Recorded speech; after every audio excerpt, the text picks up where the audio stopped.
क्या आप जानते हैं स्पोकन इंग्लिश में इस स्ट्रक्चर का इस्तेमाल कब करते हैं, यानी हम कब बोलते हैं a body parts is killing one.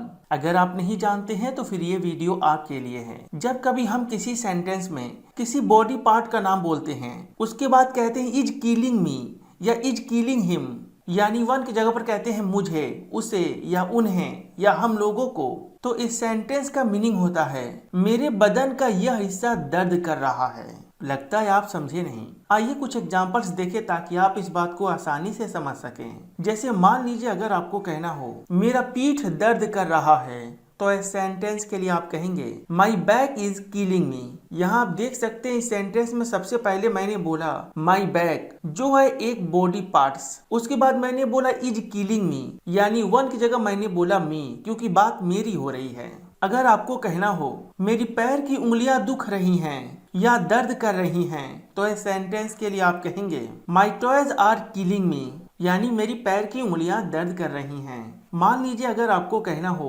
उसके दिल में दर्द है या उसका दिल दुख रहा है, तो इस सेंटेंस के लिए आप कहेंगे his heart is killing him.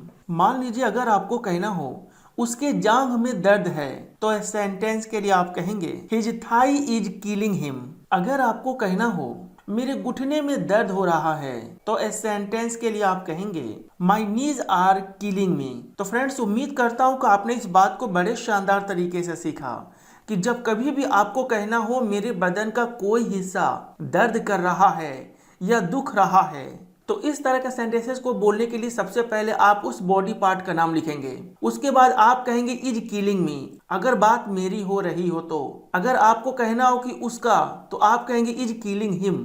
अगर वो फीमेल है तो आप कहेंगे इज किलिंग हर। अगर बात उन लोगों की है तो आप कहेंगे इज किलिंग देम।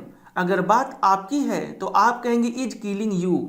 अगर बात हम लोगों की है तो आप कहेंगे इज किलिंग अस। और यहाँ पर मैं आपको एक और बात बता दूं, अगर आप इस तरह के सेंटेंसेस को पास्ट में बोलना चाहते हैं तो आप इजारम के जगह पर वॉज वर्ब का इस्तेमाल करें। जैसे मान लीजिए अगर आपको कहना हो मेरा दांत दुख रहा था या मेरे दांतों में दर्द हो रहा था, तो इस सेंटेंस के लिए आप कहेंगे my teeth were killing me.